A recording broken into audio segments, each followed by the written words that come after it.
স্ত্রীর পত্র গল্পটির শেষটুকু উপস্থাপন করছি।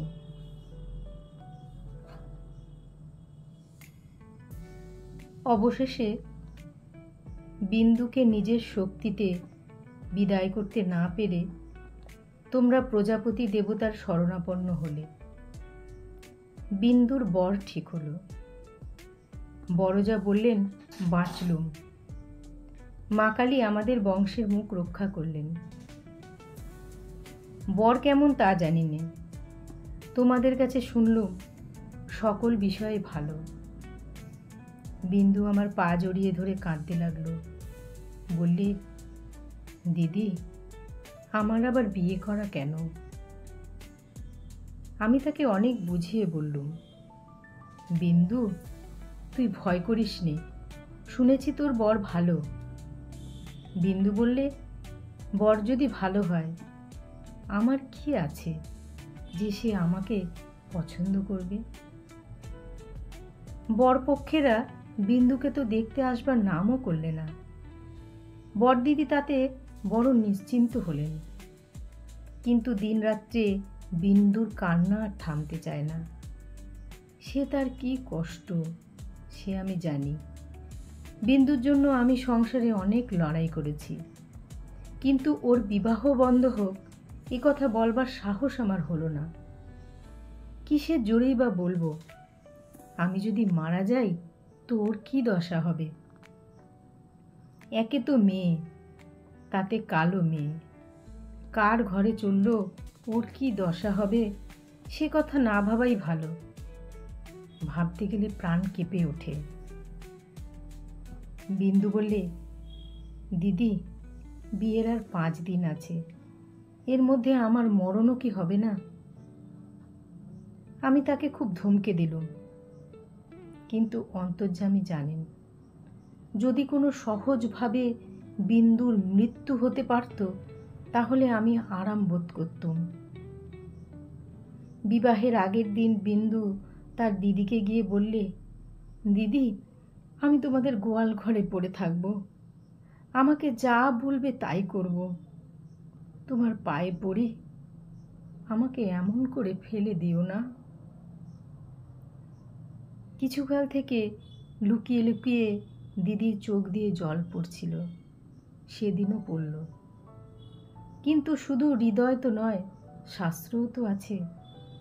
তিনি বললেন, জানিস তো বিন্দি, পতিই হচ্ছে স্ত্রীলোকের গতি মুক্তি সব।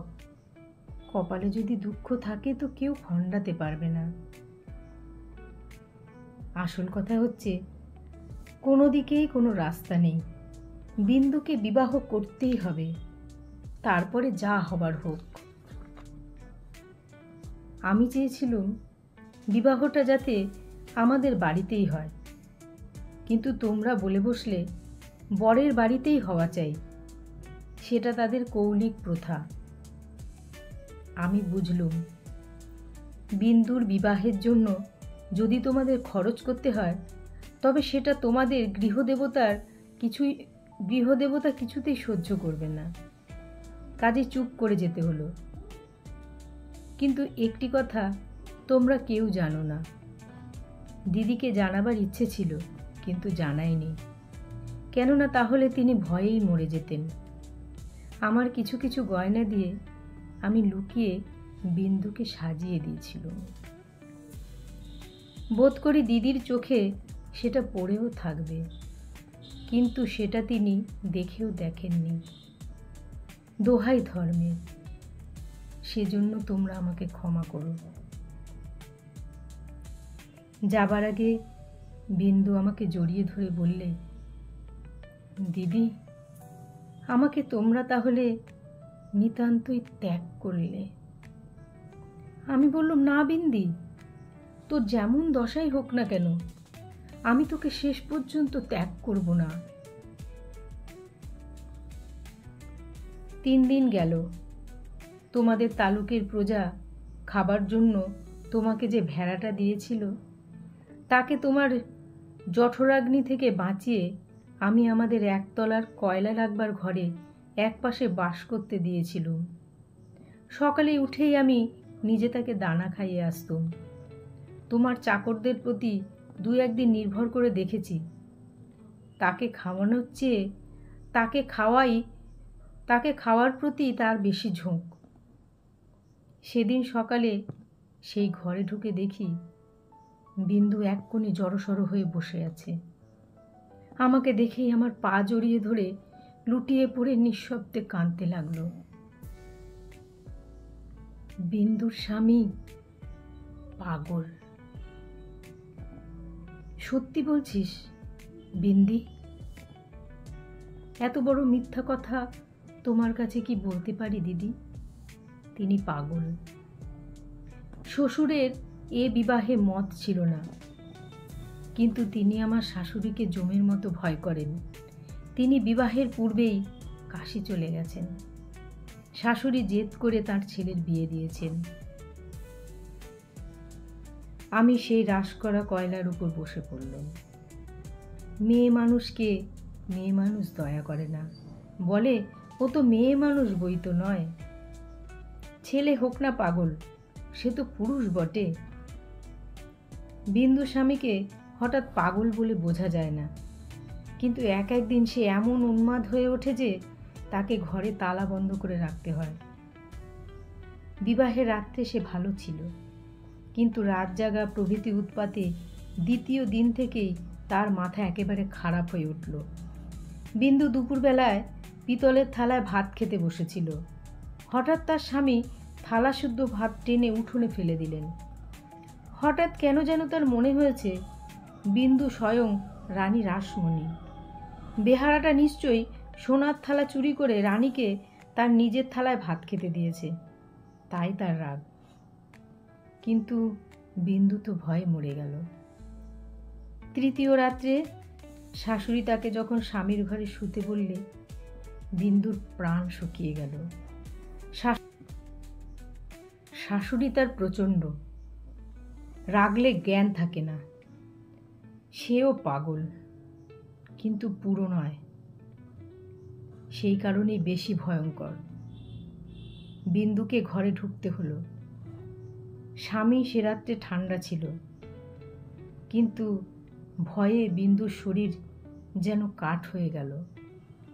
স্বামী যখন ঘুমিয়েছে, অনেক রাত্রে সে অনেক কৌশলে পালিয়ে চলে এসেছে। তার বিস্তারিত বিবরণ লেখবার দরকার নেই। ঘৃণায় রাগে আমার সকল শরীর জ্বলতে লাগলো। আমি বললুম এমন ফাঁকির বিয়েই নয়। বিন্দু, তুই যেমন ছিলি তেমনি আমার কাছে থাক, দেখি তোকে কে নিয়ে যেতে পারে। তোমরা বললে বিন্দু মিথ্যা কথা বলছে। আমি বললুম ও কখনো মিথ্যে বলেনি। তোমরা বললে কেমন করে জানলে?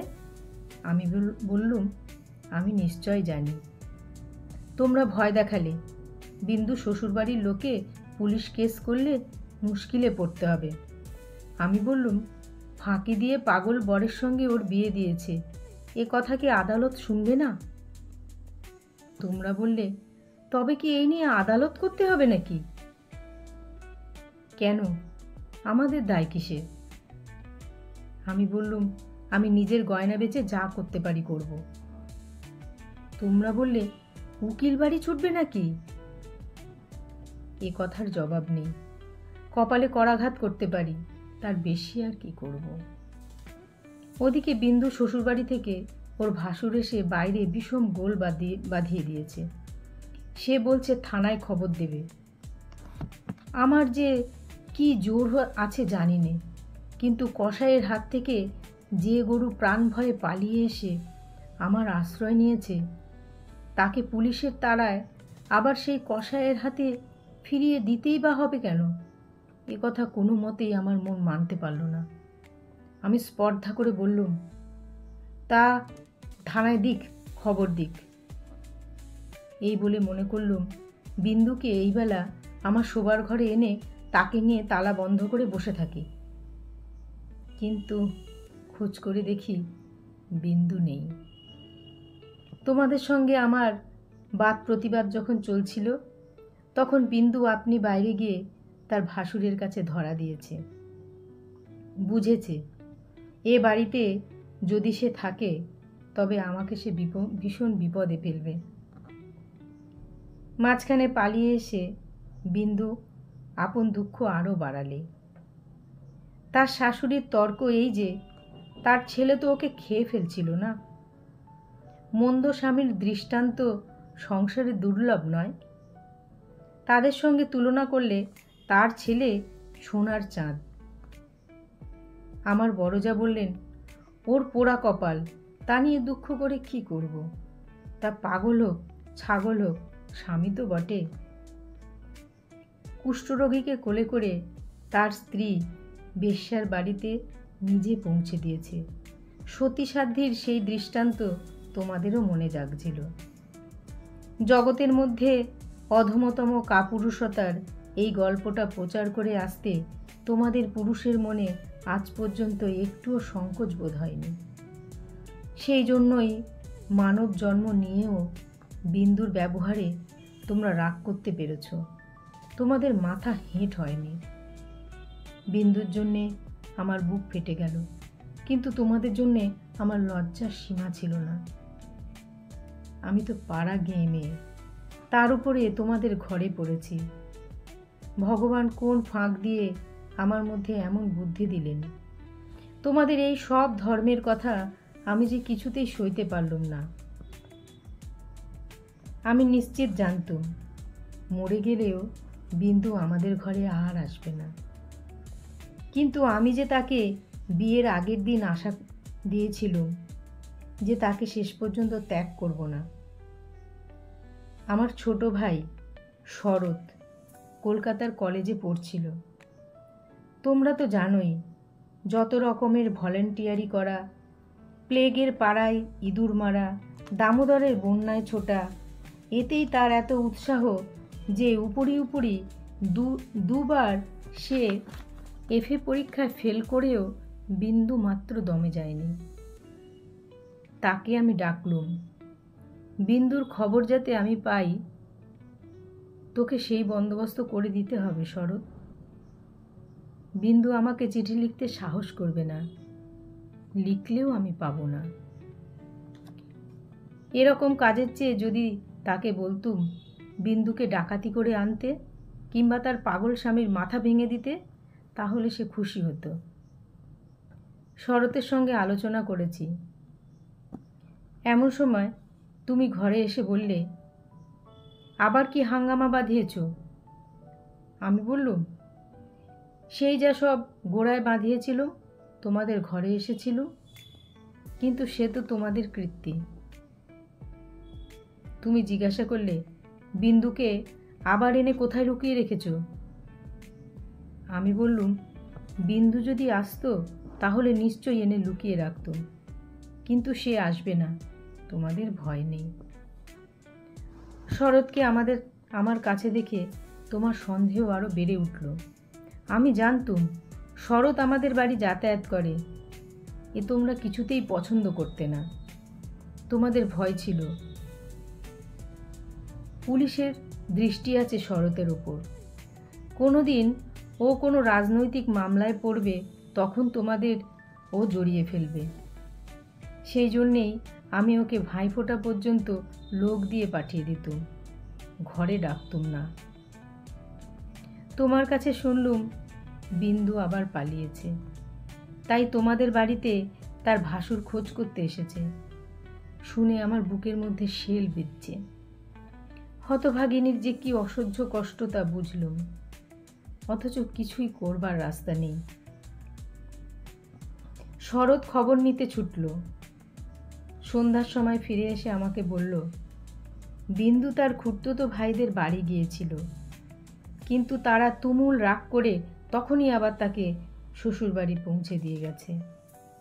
এর জন্য তাদের খেসারত এবং গাড়ি ভাড়া দণ্ড যা ঘটেছে তার ঝাঁজ এখনো তাদের মন থেকে মরেনি।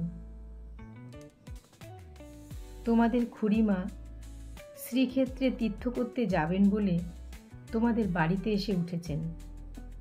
আমি তোমাদের বললুম আমিও যাব। আমার হঠাৎ এমন ধর্মে মন হয়েছে দেখে তোমরা এত খুশি হয়ে উঠলে যে কিছুমাত্র আপত্তি করলে না। এ কথাও মনে ছিল যে এখন যদি কলকাতায় থাকি তবে আবার কোনো দিন বিন্দুকে নিয়ে ফ্যাসাদ বাঁধিয়ে বসব। আমাকে নিয়ে বিষম ল্যাঠা। বুধবারে আমার যাবার দিন। রবিবার সমস্ত ঠিক হয়ে গেল। আমি শরৎকে ডেকে বললুম, যেমন করেই হোক বিন্দুকে বুধবারে পুরী যাবার গাড়িতে তোকে তুলে দিতেই হবে। শরতের মুখ প্রফুল্ল হয়ে উঠল। সে বললে, ভয় নেই দিদি, আমি তাকে গাড়িতে তুলে দিয়ে পুরী পর্যন্ত চলে যাব। ফাঁকি দিয়ে জগন্নাথও দেখা হয়ে যাবে। সেদিন সন্ধ্যার সময় শরৎ আবার এলো। তার মুখ দেখেই আমার বুক দমে গেল। আমি বললুম, কি শরৎ, সুবিধা হলো না বুঝি? সে বললে, না। আমি বললুম, রাজি করাতে পারলি নে? সে বলল, আর দরকারও নেই। কাল রাত্রে সে কাপড়ে আগুন ধরিয়ে আত্মহত্যা করে মরেছে। বাড়ির যে ভাইপোটা সঙ্গে ভাব করে নিয়েছিল তার কাছে খবর পেলুম তোমার নামে সে একটা চিঠি রেখে গিয়েছিল, কিন্তু সে চিঠি ওরা নষ্ট করেছে। যাক, শান্তি হলো। দেশশুদ্ধ লোক চটে উঠল, বলতে লাগলো, মেয়েদের কাপড়ে আগুন লাগিয়ে মরা একটা ফ্যাশন হয়েছে। তোমরা বললে এ সমস্ত নাটক করা। তা হবে, কিন্তু নাটকের তামাশাটা কেবল বাঙালি মেয়েদের শাড়ির উপর দিয়েই হয় কেন? আর বাঙালি বীরপুরুষদের কোঁচার উপর দিয়ে হয় না কেন? সেটাও তো ভেবে দেখা উচিত। বিন্দিটার এমনি পোড়া কপাল বটে। যতদিন বেঁচে ছিল রূপে গুণে কোনো যশ পায়নি। মরবার বেলায়ও যে একটু ভেবে চিনতে এমন একটা নতুন ধরনের মরতে হবে যাতে দেশের পুরুষরা খুশি হয়ে হাততালি দেবে, তাও তার ঘটল না। মরেও লোকদের চটিয়ে দিলে। দিদি ঘরের মধ্যে লুকিয়ে কাঁদলেন, কিন্তু সে কান্নার মধ্যে একটা সান্ত্বনা ছিল। যাই হোক না কেন, তবু রক্ষা হয়েছে। মরেছে বই তো না, বেঁচে থাকলে কি না হতে পারত। আমি তীর্থে এসেছি। বিন্দুর আর আসবার দরকার হলো না, কিন্তু আমার দরকার ছিল। দুঃখ বলতে লোকে যা বোঝে তোমাদের সংসারে তা আমার ছিল না। তোমাদের ঘরে খাওয়া পড়া অসচ্ছল নয়। তোমার দাদার চরিত্র যেমন হোক, তোমার চরিত্রে এমন কোনো দোষ নেই যাতে বিধাতাকে মন্দ বলতে পারি।